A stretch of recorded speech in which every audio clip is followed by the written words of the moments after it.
Bonjour à tous, j'espère que vous allez bien. Aujourd'hui, je vous parle d'un outil que j'utilise depuis plus de 10 ans, l'analyse de déroulement appliquée au manufacturing et au service. Alors moi, c'est un outil que j'utilisais énormément lors de chantiers Kaizen Blitz, des chantiers très rapides qui se déroulent sur 3 à 5 jours. Et en général, on servait de cet outil pour cartographier le flux existant et ensuite définir une cible. C'est un outil que vous pouvez utiliser autant dans le milieu de la production, des flux physiques, que du milieu de l'office, dans des flux plus d'informations. Et je vous ai parlé de cet outil dans ma dernière vidéo et je vous mets le lien quelque part au-dessus. Alors moi, c'est un outil que j'adore, le Logigram ou l'analyse de déroulement ou la Swimlane, c'est le nom qu'on va utiliser pour l'utilisation dans le milieu du service. C'est un outil qui est plutôt utilisé sur un périmètre restreint, c'est-à-dire une ligne de production avec plusieurs postes de production, par exemple 5 à 6, 7 postes de travail, mais aussi dans un service avec 3, 4, 5 étapes dans un même service, par exemple un service commercial. Et donc en général, on va utiliser cet outil qui est beaucoup plus micro que la VSM sur quelques étapes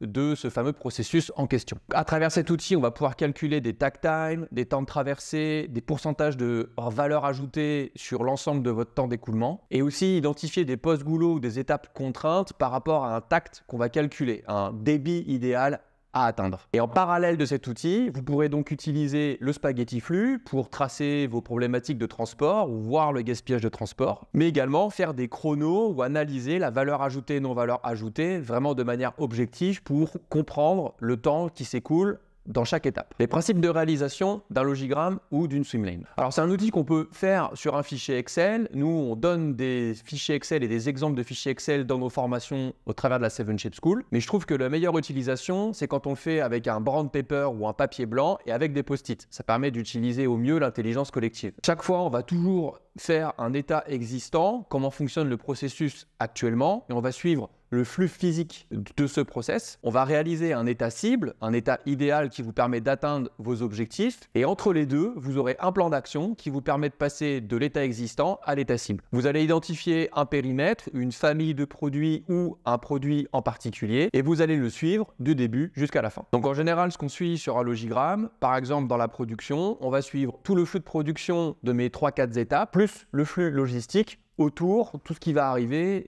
sur les bords de ligne ou tous les composants que vous approvisionnez sur cette ligne de production. Et dans la partie service, ce qui va être le plus intéressant, on va venir détailler les différents niveaux du service, les différents niveaux d'interaction.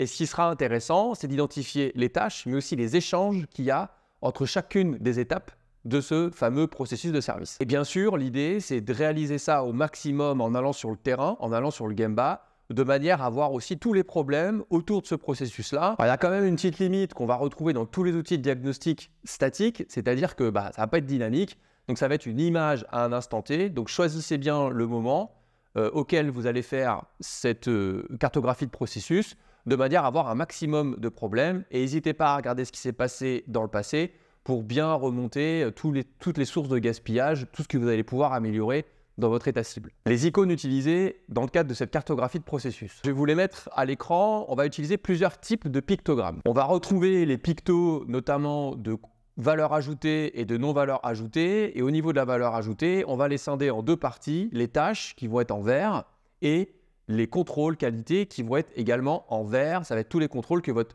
client vous demande de faire. Ensuite, on va retrouver toutes les opérations à non-valeur ajoutée ou les contrôles à non-valeur ajoutée. C'est en gros tout ce que vous faites en plus. Ensuite, on va avoir les icônes d'attente ou d'encours. Là, on va se donner un critère pour se dire en production, dès qu'on est en dessous d'une taille de lot de production, à ce moment-là, on mettra plutôt un icône d'attente. Et dès qu'on sera au-dessus, on mettra plutôt un icône stock. Et donc après, on va prendre tous les mouvements qui vont être de matière d'un poste à l'autre, la matière qui passe d'un bord de ligne à une ligne de production, on va mettre une flèche bleue et ça sera un gaspillage de transport. Et donc forcément, entre le manufacturing et le service, on trouve des petites modifications au niveau des tâches et l'une des particularités du service, c'est qu'il peut y avoir des allers-retours, d'où une présentation qui est un peu différente du Logigram de production où là, la matière va toujours dans le même sens. Donc si vous voulez en savoir plus sur cette particularité du service, encore une fois, n'hésitez pas à regarder ma dernière vidéo sur le service. Donc dans la 7 Shape School, nous, c'est un outil qui peut être utilisé notamment dans le cadre d'un de nos mini-jeux qui s'appelle l'analyse rouge-vert. On va venir observer le travail de Sophie qui va, dans un premier temps, faire plein de gaspillage. Elle va aller chercher des pièces sur une palette,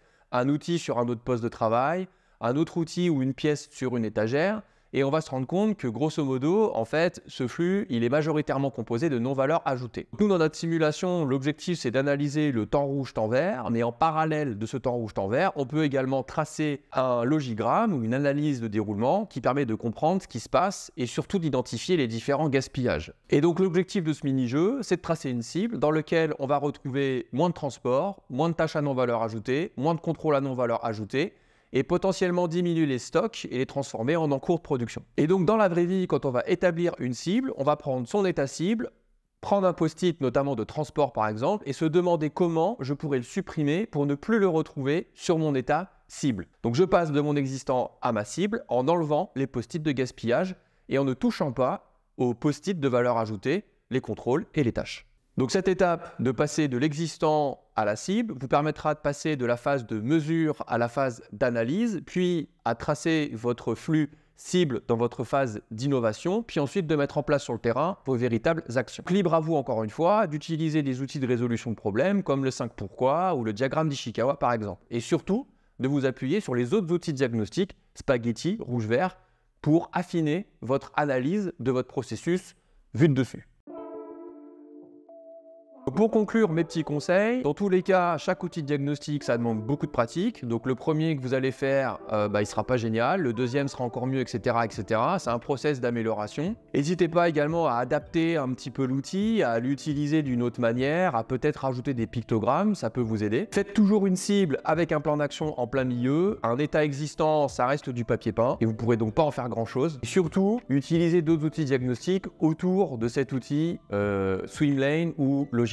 Bon, j'espère que cette vidéo vous aura aidé à y voir un petit peu plus clair et potentiellement à vous lancer dans votre premier outil de diagnostic en utilisant le Logigramme ou la Swimlane. Si cette vidéo vous a plu, n'hésitez pas à lâcher un petit like. N'hésitez pas également à me poser vos commentaires dans la section commentaires en dessous de cette vidéo. J'essaie de répondre à toutes vos questions. Et surtout, n'hésitez pas à vous abonner, ça m'aide à continuer ce que je fais sur cette chaîne. Et moi, je vous dis à très bientôt pour une prochaine vidéo. Ciao, ciao.